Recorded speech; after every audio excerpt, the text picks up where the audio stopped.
الله أكبر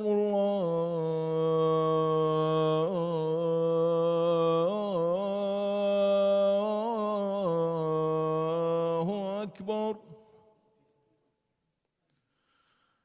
أشهد أن لا إله إلا الله.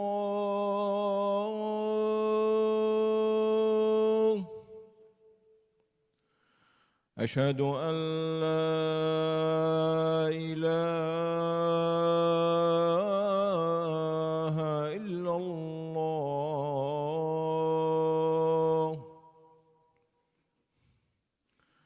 أشهد أن محمدًا رسول الله.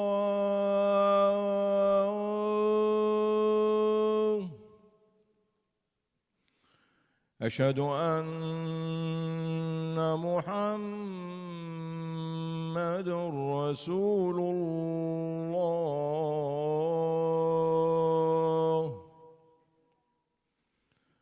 حي على الصلاة.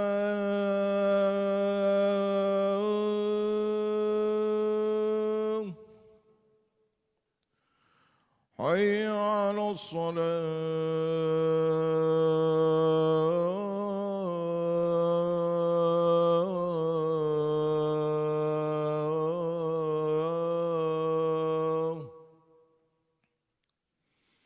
حي على الفلاح.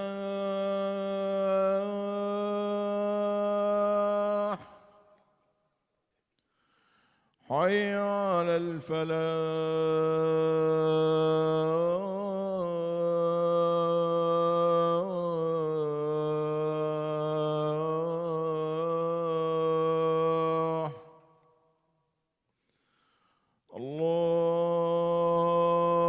الله أكبر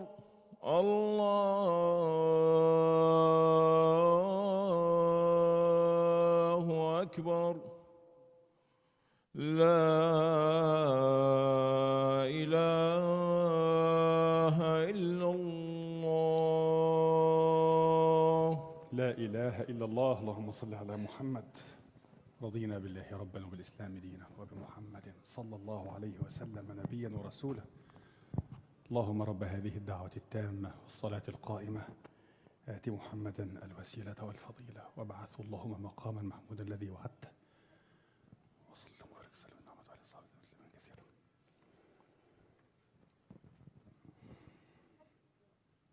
Cell phones يا إخواني, reminder of your cell phones please.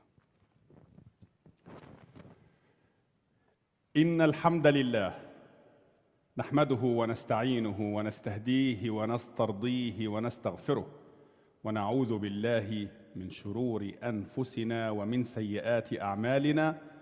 من يهديه الله فلا مضل له ومن يضلل فلن تجد له وليا مرشدا. وأشهد أن لا إله إلا الله وحده لا شريك له، له الملك وله الحمد، يحيي ويميت وهو حي لا يموت، بيده الخير وهو على كل شيء قدير. وأشهد أن محمدًا عبده ورسوله وصفيه من خلقه وخليله. نشهد أنه أدى الأمانة وبلغ الرسالة ونصح لهذه الأمة وكشف الله به الغمة وتركنا على المحجة البيضاء ليلها كنهارها لا يزيغ عنها إلا هالك. فاللهم صل وسلم وزد وبارك على محمد وآله وصحبه وعلى التابعين وتابعيهم بإحسان إلى يوم الدين. أعوذ بالله من الشيطان الرجيم. بسم الله الرحمن الرحيم. يا أيها الناس اتقوا ربكم الذي خلقكم من نفس واحدة وخلق منها زوجها وبث منهما رجالا كثيرا ونساء واتقوا الله الذي تساءلون به والأرحام إن الله كان عليكم رقيبا. يا أيها الذين آمنوا اتقوا الله حق تقاته ولا تموتن إلا وأنتم مسلمون. ثم أما بعد, brothers and sisters, today's khutbah is so personal. When I mean personal, it's not myself, it's our community, because it's a true story, a fascinating story that took place at our masjid in the last day of Ramadan, the eve of Eid. In this masjid, Ramadan 30th, after Isha. It is a heartwarming story. And we're not telling it just to kill time, but to learn morals and lessons. Stories in Quran teach us lessons. That true story that happened today, you'll be surprised with how brief it is, how many great lessons that define us as Muslims that we can learn from there. And to give you some background, that story started actually a year ago when one of our dearest sisters donated a piece of art, a plaque, to Masjid. So it arrived to me, beautiful black fabric, fine fabric with golden embroiderment and Arabic calligraphy. And she said, this plaque, they call it the door of Kaaba. قصة حقيقية بارك الله في أعماركم حدثت في مسجدنا في آخر أيام رمضان المبارك الماضي ليلة العيد بعد صلاة العشاء وفيها دروس وعبر. والقصة بدأت منذ عام عندما أهدتنا إحدى الأخوات الكريمات لوحة فنية تسمى بباب الكعبة. Anyways, I received that plaque, but I could not really recognize the writing. And it's a special kind of writing in Arabic that I wasn't aware of, and I couldn't. And since I didn't know how to read it, I thought it's not wise to hang it anywhere. The plan was to hang it in the Imam's office, and that's the first lesson. The first lesson, you are responsible for what you say. Before you say it, make sure it's correct. For what you post, for what you publish, for what you circulate. It's not because somebody had a beautiful hadith, you think it's beautiful, just go on Facebook and social media and go verify. When it comes to your deen, go verify. أنت مسؤول عن كل كلمة فتحقق وتبين.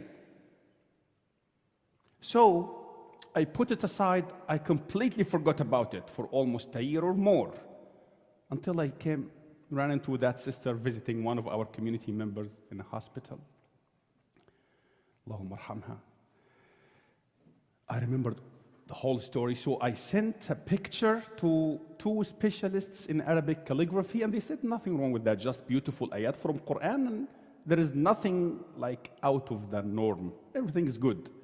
So I said, Alhamdulillah, now it's time. It's beautiful, I can hang it in the office. And then I thought, there is a rule in Islam, always the public interest takes precedence over the individual interest. I thought, why don't I just go sell it at Masjid tonight, the night of Eid, and an auction style, and make some money that can benefit everybody in Masjid or the new community center, whatever money, everything can help. But here came the second dilemma. There is a clear hadith of Rasulullah alayhi salatu wasalam forbidding business transactions at Masjid. فعندما تبين لي المكتوب على اللوحة بعد استشارة متخصصين في الخط العربي وعرفت أنها آيات من القرآن ولا حرج ولا بدعة ولا الحمد لله، قلت يعني إيه مصلحة الجماعة تتعدى مصلحة الفرد، لما لا نبيعها في مسجدنا والمال العائد ينفع المسلمين أو في بناء مبنانا الآخر. But there is a hadith, as I said, hadith رسول الله ينهى عن البيع في المسجد.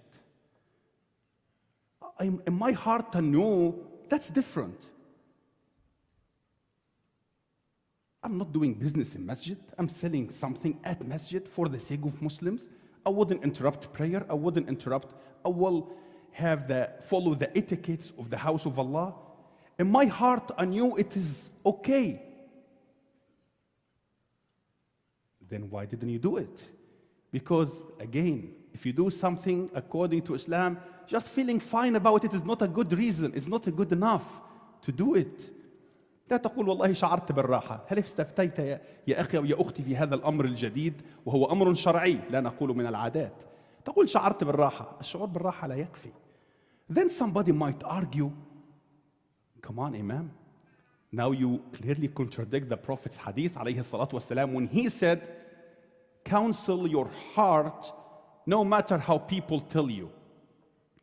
تعارض الآن حديث النبي استفتي قلبك صلى الله على محمد استفتي قلبك ولو أفتاك النفس ولو أفتاك الناس وأفتوك. الشعور بالراحة أمر طيب. نقول يا إخواني بارك الله فيكم هذا لأهل الورع.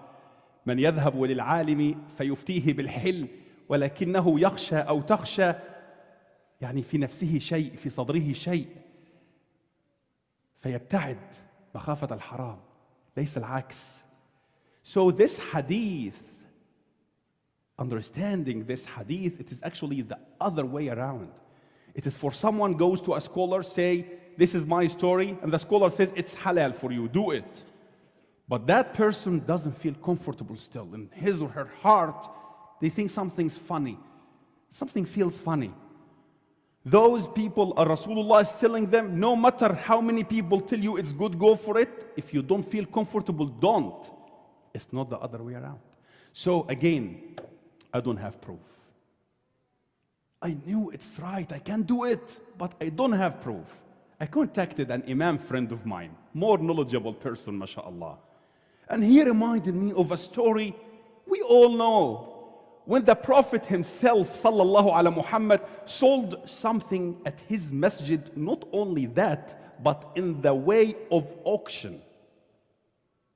When somebody came to the Prophet, authentic hadith, one of the Ansar came asking for sadaqah.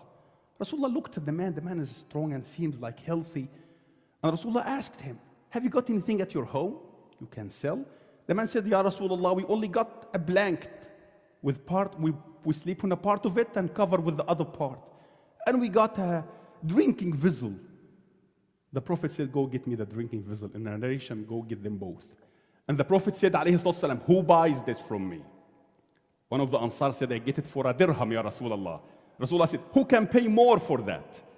And somebody said, I pay 2 dirham, Ya Rasulullah.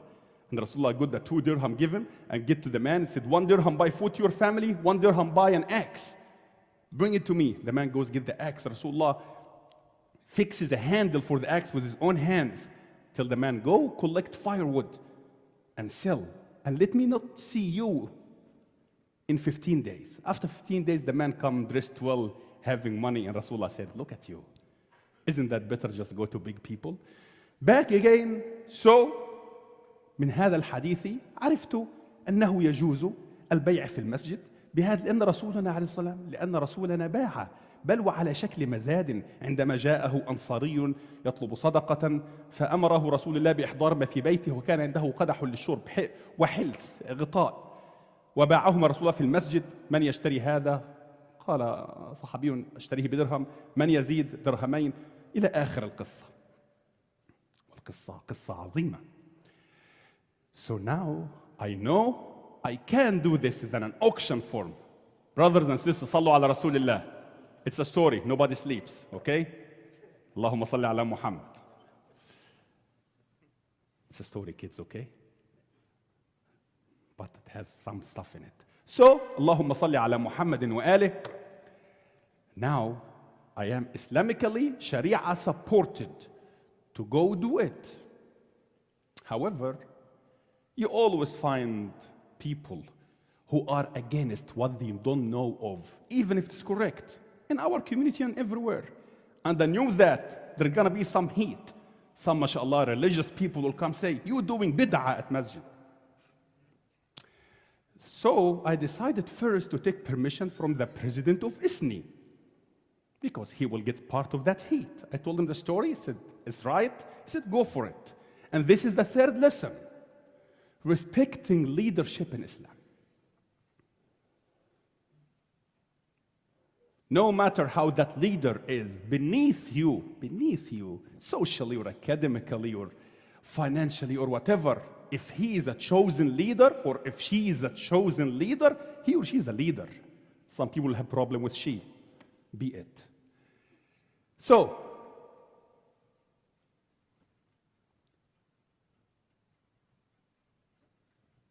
we learn respecting leadership from prayer. The Imam there, you cannot go before him. You follow him step by step, as long as the Imam is abiding by Islam, by Constitution, by Quran. Once the Imam, the leadership, makes a mistake in prayer, we don't follow blindly. We say, Subhanallah, sisters clap hands, hey, you made a mistake.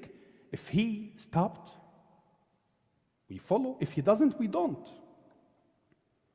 We follow our Imam and our leadership as long as they are following the rules of Allah subhanahu wa ta'ala. That's in our masjid context. Besides, it's more important when the leadership are following the great concept of Islam of shura. Shura, mutual consultation. In Quran, surah, whole surah with the name shura. وَأَمْرُهُمْ شُورَ بَيْنَهُمْ. One of the characteristics of great believers, and they run their affairs with mutual consultation. And in shura, whether the mechanism is a majority, a minority, or people of knowledge in certain area, we can have, like in life, government and opposition. But once a decision is reached, in Islam, there is no government and opposition. The whole nation become one body to fulfill that mission and to follow what the shura came up with. Everybody have one goal, and shura barakah. Anyways, so he said, go ahead, bismillah. And here is the story starts. Big introduction, long introduction, but here the story. So I come to masjid, and after Isha, the night of Eid, I'm here with the plaque and say, okay, I'm selling this here today. But to my disappointment, many brothers and sisters, the night of the 30th, they just leave after that, and they go back to whatever was their normal.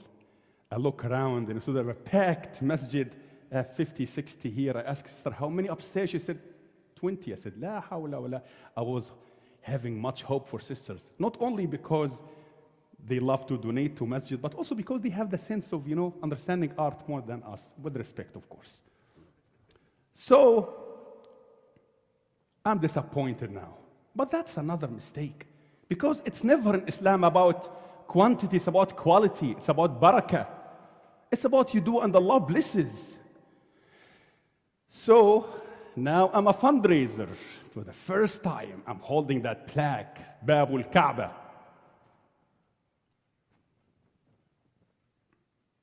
And the auction starts. $25, $100, $200, $300, $400.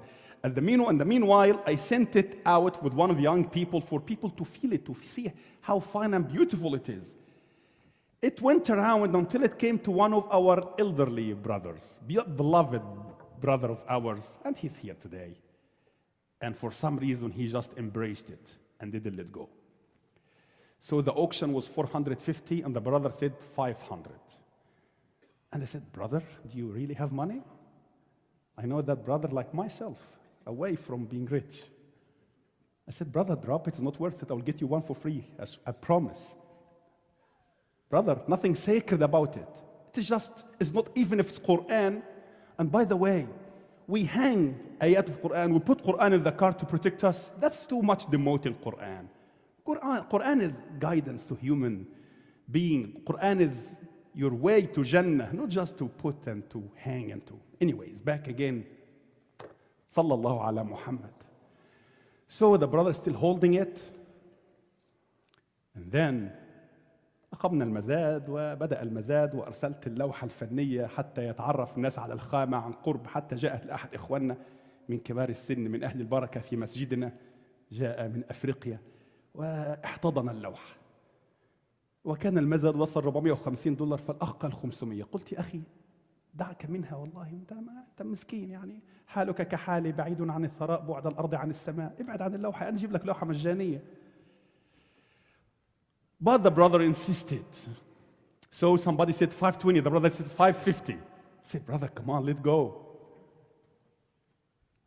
575. I said, 600. I said, brother, I'm gonna go bankrupt here. You don't have that money. Besides, I wanted to say, brother, don't kill my auction, please. I have people who will pay thousands. I know that. I could see people who will pay thousands here. I know that. Not only because they are wealthy, but because they want to donate. Somebody said 620, and the brother said 650. Allahu Akbar. And then I saw people, Abu Badr in the back, say, brother, just like, end it. No need, just let him go with this. And in my heart, come on, what are you doing to us, brother? And in the back, Brother Sulaiman, Shura member, business actually secretary, he said, I always count 1, 2, 3, Imam, count quickly. You see this? Even the Shura member who needs money for masjid, he thought it's more important to make the brother happy and to let him go with that piece of art. If he likes it that much, if he loved it, make him happy. And that's a lesson. Making a Muslim happy, making a person happy. From the hadith Rasulullah, خير الناس أنفعهم للناس, أحب الأعمال إلى الله, سورة تدخلها على مسلم, على قلب مسلم إلى آخره. That's what makes us human. That's what makes us true Muslims. It's not just praying and fasting and, how good you are to people, especially to your brothers, especially to the closest to you who are regular to masjid. That's why we come to masjid. That's why we always say, brothers, you don't just come, pray and leave. Get to know somebody every Friday. Give their number, call them. Don't get a sister's number. Just brother, brother, sister, sister. Okay. Clear, right? Allahumma salli ala Muhammadin wa alih. So, the point was to make the brother happy. And he was happy. But it doesn't stop there. I said, brothers, I know the brother can't afford it. With whatever change in your pocket, just help with the price of that thing he got. So they kept coming, dropping $1 or $2. This night, the next morning, the brother got, mashallah, more than the price. And here the most interesting part, that beautiful, kind brother, he came here. And he put the money and he said, okay, now Imam, where should we hang that flag? Should we put it here? I said, no, brother, you take it home. And he said, me take the door of Kaaba home? I said, brother, it's not the door of Kaaba. It's just the name. And yes, it's yours. He was fighting to be able to decorate the masjid with that, not to take it home. And another lesson, we don't decorate masjid in a way that distracts people. So if you have to put something, not here, it has to be like on the side, like this one, for example, but never in the direction of Qibla, nothing in masjid to decorate, nothing to distract people in their prayers. That was the story. And everybody went that night. Everybody won. The brother got what he wanted. We ask Allah his intention were for his sake. Everybody participated. The masjid got the money and the brother got that. And there was beautiful spirit.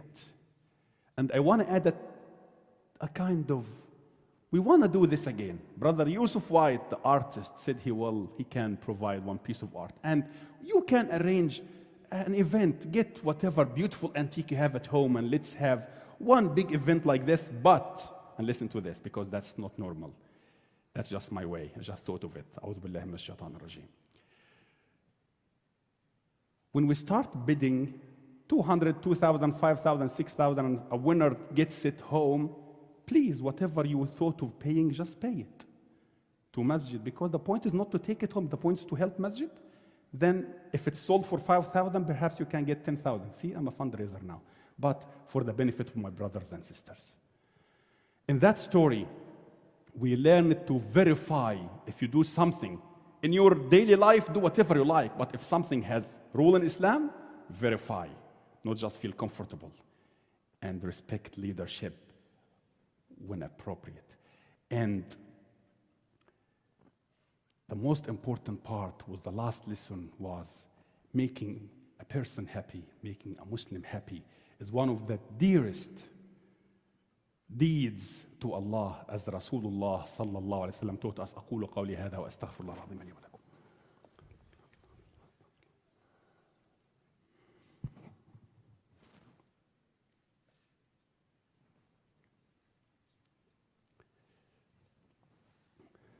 الحمد لله وكفى وصلاة وسلاما على عباده الذين اصطفى. اللهم اغفر لنا ذنوبنا وإسرافنا في أمرنا. اللهم خذ بنواصينا إليك أخذ الكرام عليك. اللهم ردنا إلى الدين ردا جميلا. اهدنا واهد بنا، اجعلنا هداة مهديين لا ضالين ولا مضلين، وارفع درجاتنا في عليين. أحسن خاتمتنا وأحسن وقوفنا بين يديك. اغفر لوالدينا، اجزهم عنا خير الجزاء. بارك في أبنائنا، أصلح أزواجنا وبارك في أبنائنا، واحفظنا بحفظك، احفظنا بحفظك، احفظنا بحفظك. أحينا ما علمت الحياة خيرا لنا، وتوفنا ما علمت الوفاة خيرا لنا. نسألك ربنا رضاك والجنة، ونعوذ بك يا مولانا